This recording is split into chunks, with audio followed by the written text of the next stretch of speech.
श्रीराम नमस्कार.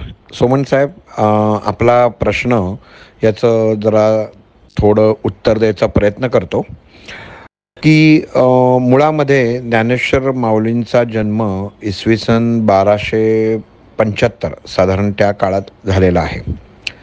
आणि त्यावेळची जर स्थिती आपण पाहिलीत तर कोणालाही म्हणजे मंदिरामध्ये सहज प्रवेश नसायचा.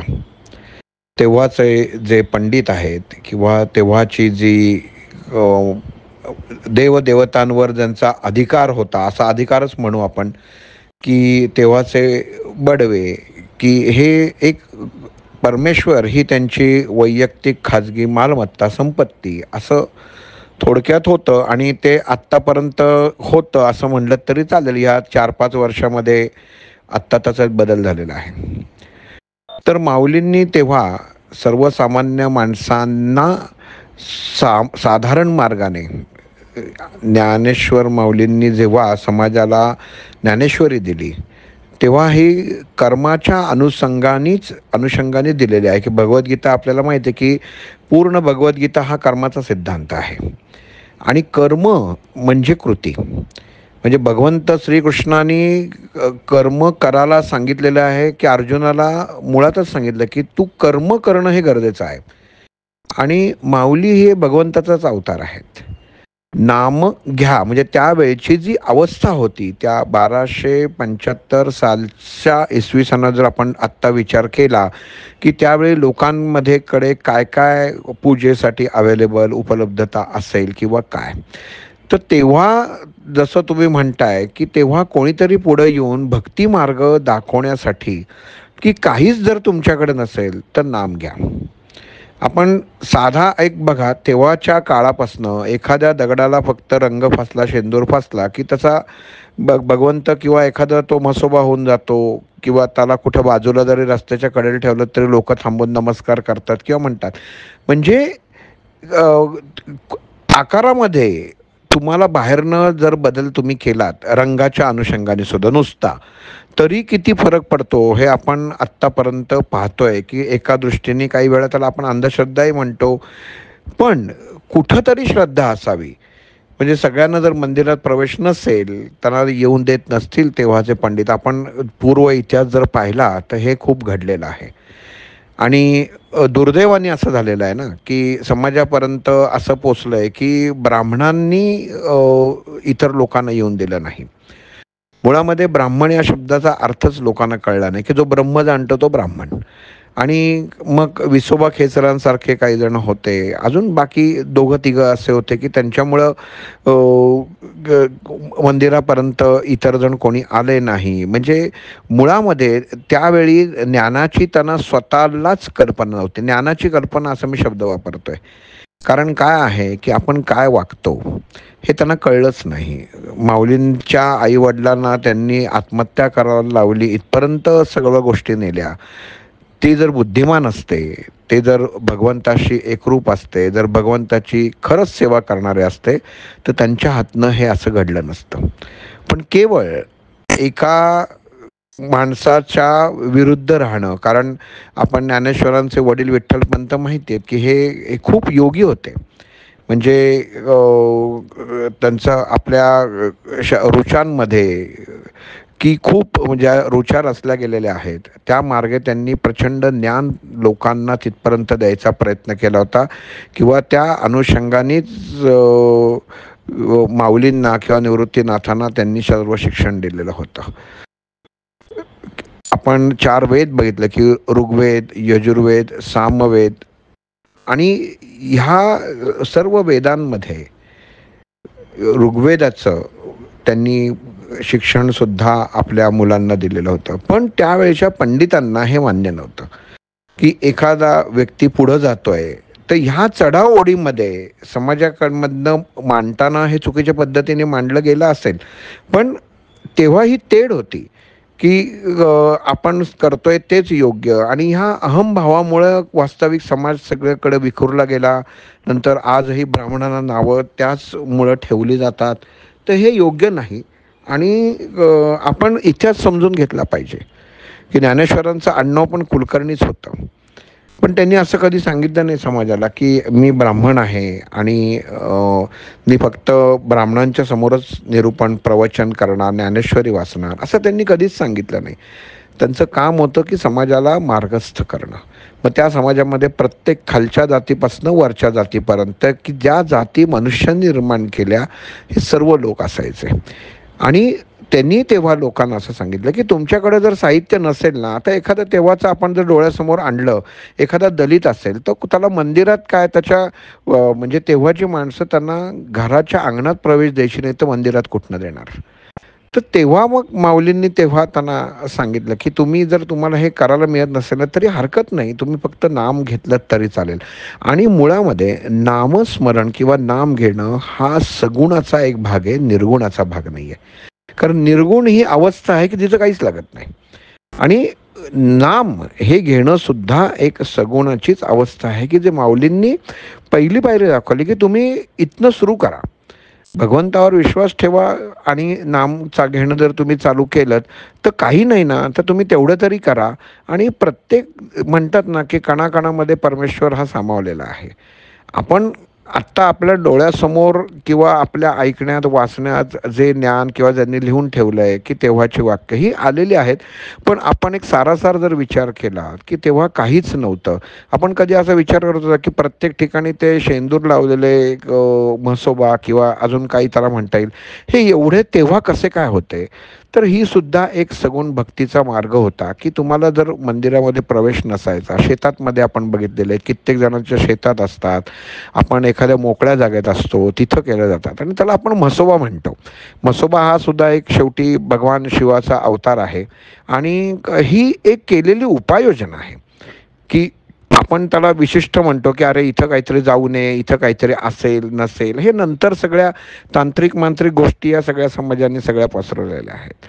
पण मुळामध्ये हे स्थापन करायची कारणं काय? तर मंदिरामध्ये प्रवेश नाही, काही अटी, नियम, मग त्याच्यापेक्षा काही तेव्हाच्या जे जाणकार होते, खरंच त्यांना समाजाबद्दल आदर होता आणि समाजाने पुढं जावं असं वाटत होतं. त्यातले माऊली पण होते. मग त्यांनी हे सगळं आखून दिलं, की बाबा रे, की तुम्ही नाम तरी घ्या. तुमच्याकडे काहीच नाही ना, तरी काळजी करू नका. नाम घ्या, सगळं होऊन जाईल व्यवस्थित. ही त्याची पहिली पायरी आहे. की आता हे बघा, मी अजून का हे कसं आहे, की समजा लक्षात नाही आलं, तर मी तुम्हाला जर फोन करायचं झालं, तर मी पहिल्यांदा काय शोधतो, की मला सोमन साहेबांना फोन करायचा आहे. माझ्या मोबाईलच्या लिस्टमधनं मी सोमन म्हणून शोधतो.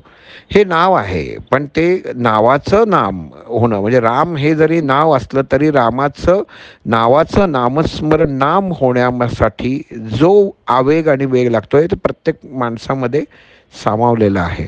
आणि ह्याचं म्हणजे नावापासनं नामापर्यंत हे ज्ञानेश्वरांनी हा जो मार्ग आहे, हा सगुणाचा मार्ग आहे, निर्गुणाचा मार्ग नाही आहे. हा सगुणाचा मार्ग त्यांनी समाजापुढं मांडून दिलेला आहे. आणि दुसरी गोष्ट अशी, की निर्गुण अवस्था. तर मुळात खरी गोष्ट नाही सांगितलं, की कर्म करायचं आहे. कर्मण्येवाधिकारस्य मा फलेषु कदाचन, की तुम्हाला ते फळ करताना अपेक्षा पण ठेवायची नाही. आता त्यांनी सगळं त्याचं भगवद्गीतात जर कर्म ह्या सिद्धांतावर अवलंबून आहे, म्हणजे सर्व एक दुसरं आपण म्हणतो ना समानार्थी शब्द काय, तर सगुण.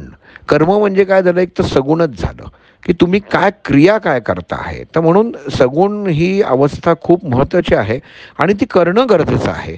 म्हणजे नुसतंच आपलं जसं तुम्ही म्हणालात, की 2-2, 3-3 वर्ष लोकं सांगतात, की आम्ही फक्त नाम घेतोय वगैरे. तर ते त्याच्यात काय, आता शेवटी आपण असं आहे ना, की जितक्या व्यक्ती तितक्या प्रकृती, आपण त्यांच्याकडे लक्ष न देणे बरं.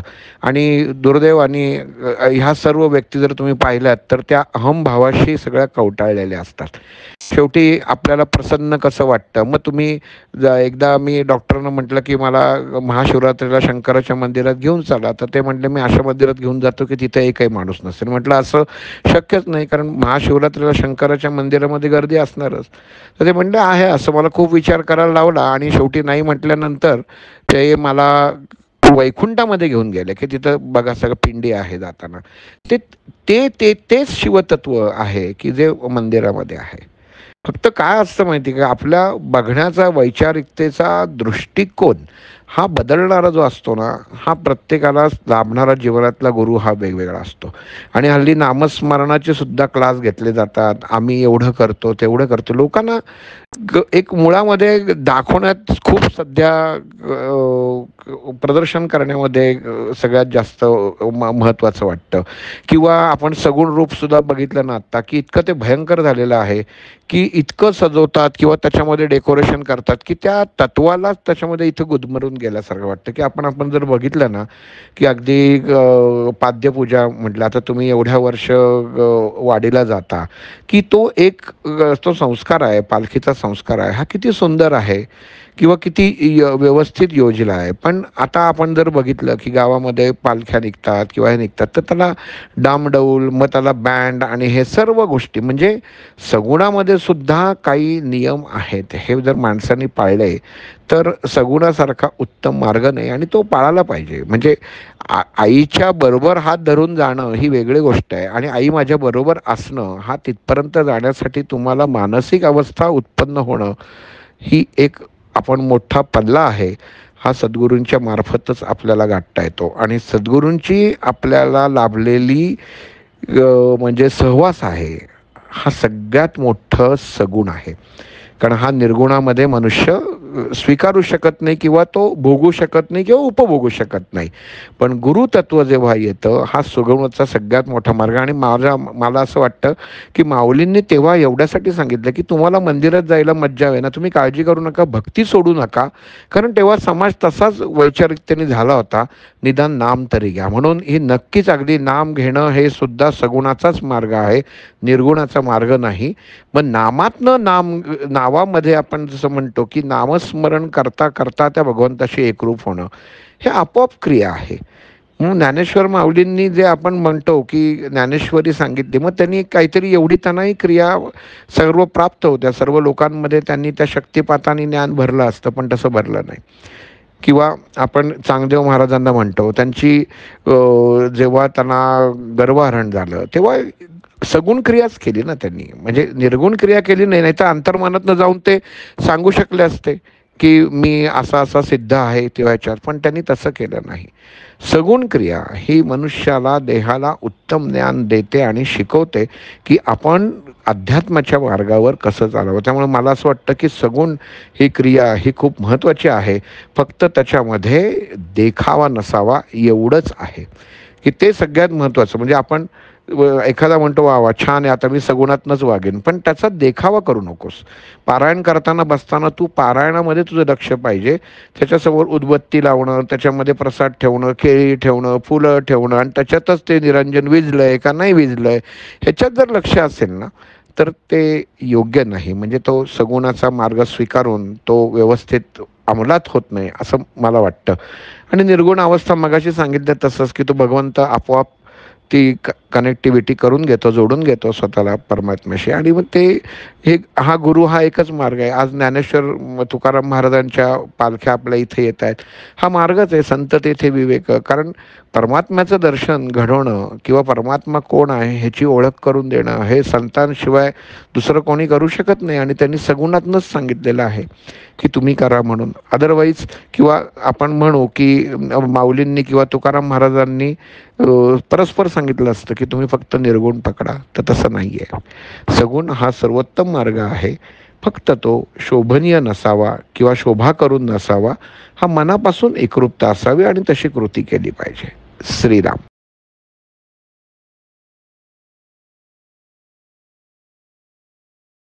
अध्यात्मावर नवनवीन माहिती मिळवण्यासाठी देव माझा चॅनलला सबस्क्राईब करा. पोस्ट आवडल्यास लाईक करा, शेअर करा. कमेंटमध्ये श्री गुरुदेव दत्त लिहायला विसरू नका.